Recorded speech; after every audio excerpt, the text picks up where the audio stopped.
Yeah, but somehow like they could see like police lights, it would change to red Um, and blue a little bit. Like hardly noticeable, but you could still see it. So something's like focusing the light um, into what looks like a ball.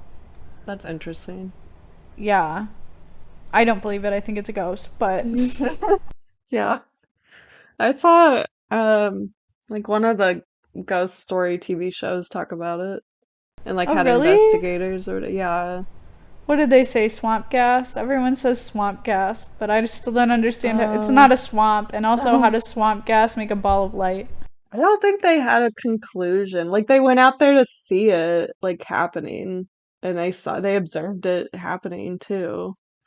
But I don't think they figured out like what it could be. No, but it's like pretty bright. Whatever it is, it looks like a headlight to me, like Hmm. a direct headlight or like a spotlight. Yeah, that's interesting. Yeah. My next one is for the Chicago area since I now live in the Chicago area. But I don't know if you've heard of this. I guess it's super popular. Resurrection Mary. Have you heard I of don't think I that? have, Okay. no. Well, apparently super well-known Chicago area ghost story. So it's like the vanishing hitchhiker type of story. And according to the story, the ghost resides in Resurrection Cemetery in Justice, Illinois, which is a few miles southwest of Chicago. Since the 1930s, several men driving northeast along Archer Avenue between the Willowbrook Ballroom and Resurrection Cemetery have reported picking up a young female hitchhiker. And she's dressed like somewhat formally in a white party dress and is said to have light blonde hair and blue eyes. And there are other reports that she wears a thin shawl, dancing shoes, carries a small clutch purse, and possibly that she's very quiet. And as the driver nears Resurrection Cemetery, she disappears, like supposedly like into the cemetery. That's creepy. Yeah. And according to the Chicago Tribune, full-time ghost hunter Richard Crow has collected 3 dozen substantiated reports of Mary from the 1930s to like the present. Wow. So I guess a lot of people say they see her. But the legend is like that Mary had spent the evening dancing with a boyfriend at the O'Henry Ballroom, and at some point they got into an argument and Mary stormed out and she started walking up Archer Avenue, and she hadn't like walked very far when she was struck and killed by a hit and run driver who fled the scene. I think I have heard this story. Yeah. I feel like there's like regional stories like that are the same too, like same story. Yeah. But yeah, it said her parents found her and were grief-stricken and they buried her in Resurrection Cemetery wearing a white dancing dress and matching dancing shoes. That's crazy. Yeah.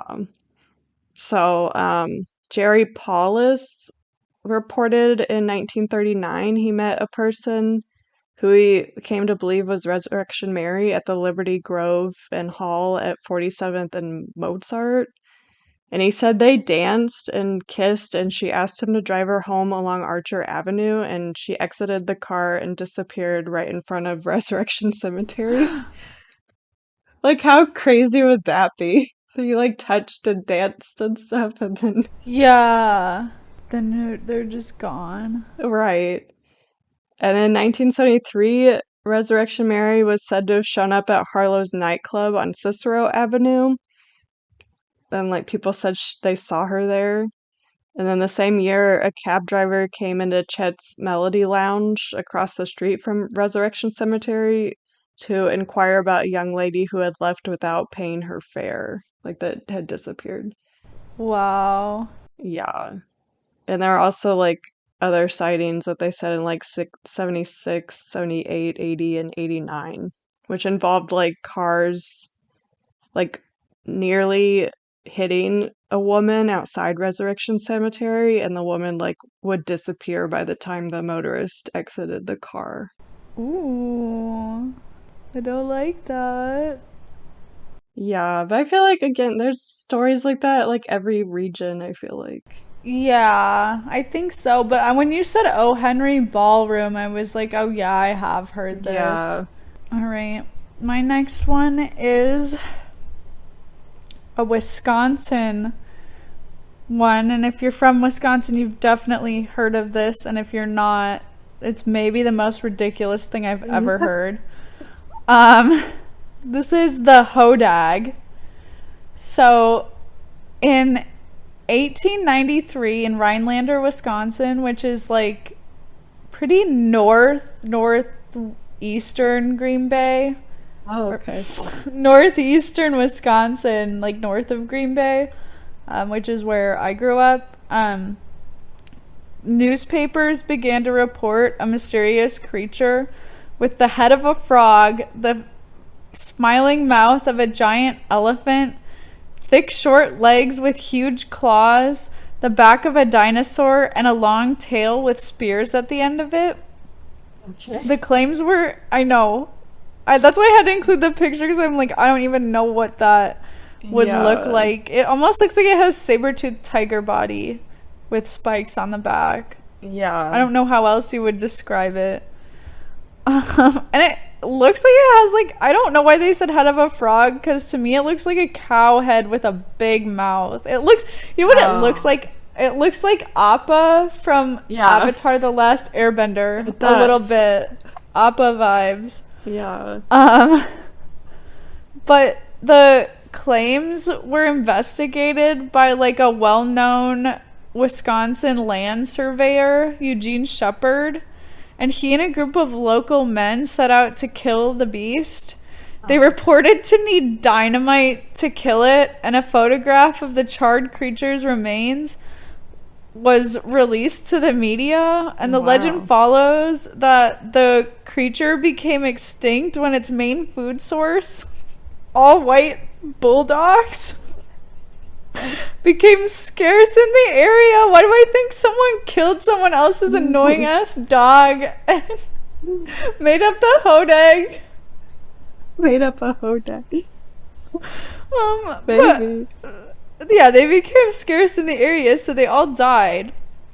3 years later, Shepard claimed to have captured a live Hodag after he and several bear wrestlers placed chloroform on the end of a long pole and shoved it into the cave where the creature resided.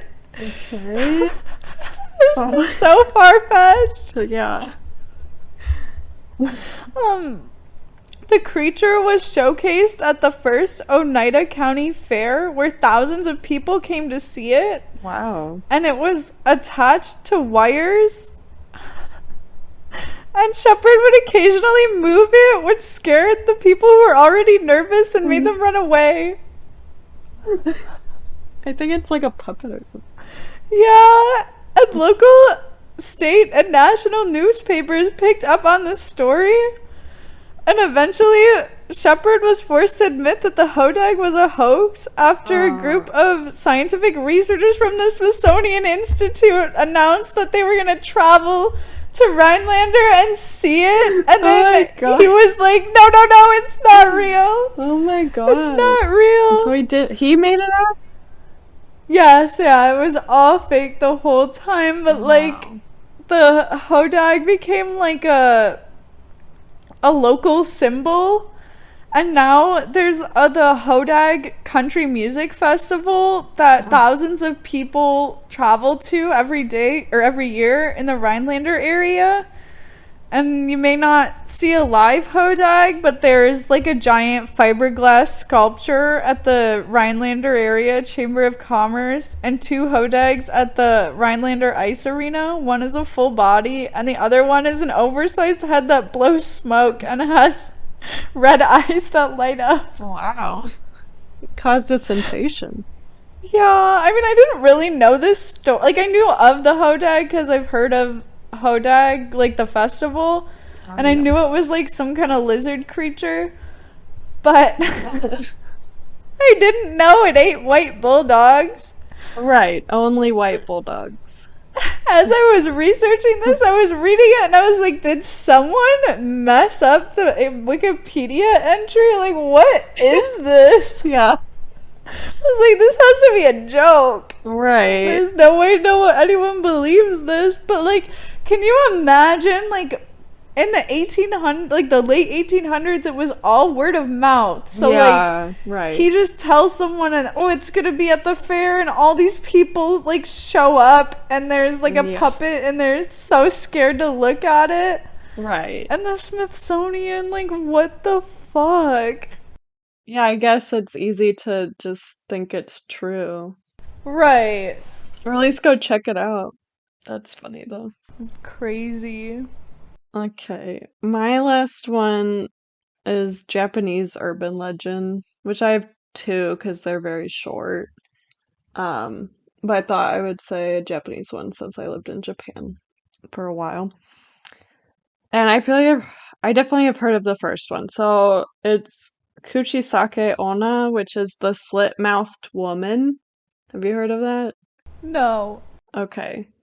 Um, so it's like an ordinary woman wearing like a mask, because like Japanese people wear masks like anytime they're sick. So it'll just be a normal woman walking down the street wearing a mask, and then she'll like appear at like in front of you if you're walking alone at night, and she'll ask, "Am I beautiful?"